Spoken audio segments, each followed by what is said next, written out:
One of the goals of Lagos State Health Service Commission is to ensure manpower planning, development and training of hospital employees. It is therefore necessary that the capacity development of frontline health workers is essential to the fight against the pandemic coronavirus. It is in line with this that the Health Service Commission organized the training session for healthcare workers in the state. Because of the ongoing community transmission of COVID-19 amongst the populace, that's why it's inevitable that some of these patients will present in our general hospitals.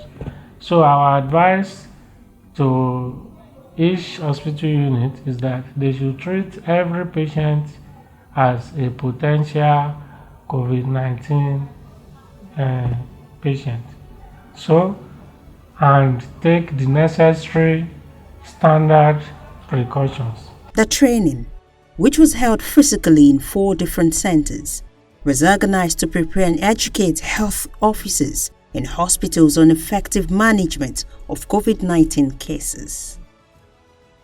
The training was also to train them on the ways to curb the community spread of the virus, since majority of the workers come in contact with COVID-19 patients. Similarly, the fear of contacting COVID-19 amongst the health workers needs to be eradicated, as they were taught the proper use of hand gloves and how to dispose them. I would like to say that the organizers of this training have done very well, because from experience, fear comes from knowledge gap. When you don't know much about the situation you are in, then that is when fear can cripple in. But when you know what you are dealing with, you simply take precautions. So for us at Alimusha General Hospital, we've learned from so many trainings. So we have to go back and step down those trainings and let our healthcare workers know that even the public, they depend on us to adequately inform them. So we also need to know exactly what we are dealing with so that we can inform the average public that comes to the hospital. The training is a wonderful one. We all know that information is power. Our members, we have empowered them in different ways.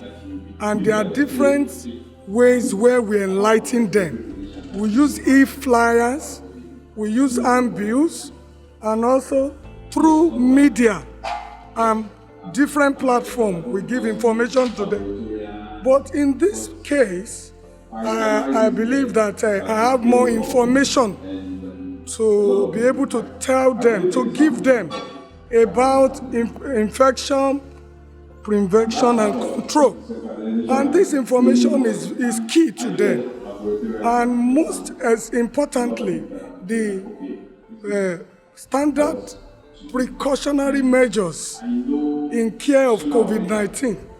And these standard precautionary measures, we are going to table them in a flyer and send to them as e-flyers, and at the same time send to them as posters in their various units, in their various hospitals. And at the same time, we will also make them know those points. What are those standard precautionary measures we are talking about? The very, very important one is scrupulous hand washing. We know about it, but we have learned the skills, the styles, how you can make your hand, how you can wash your hand properly. Over 1,500 healthcare workers were trained and taken through the proper use of personal protective equipment, PPE, hand hygiene, and the stages of illness.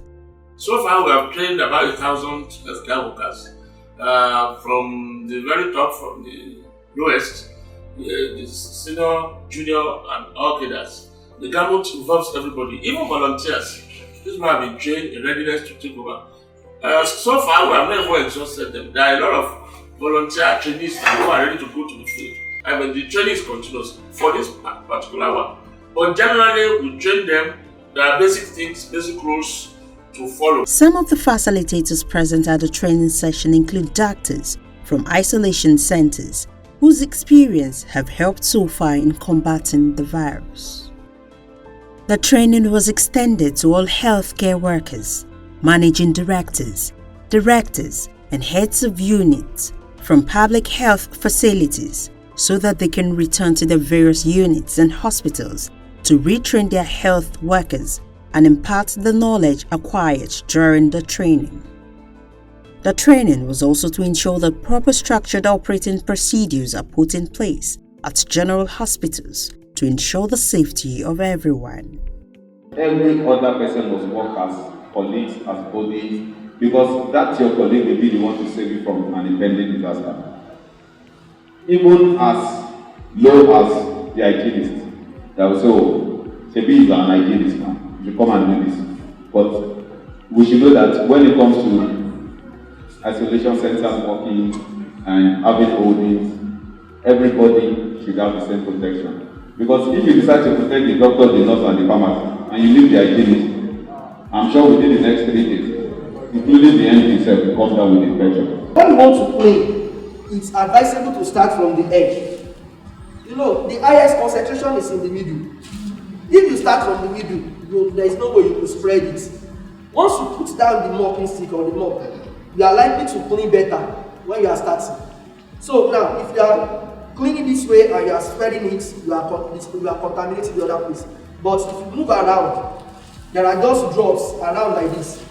There are drops. So if you move it around and you take care of the drops, now you are getting to the area where the concentration is much. Then you clean that. Then you can now pour your 0.1% chlorine. If you have 0.5, fine.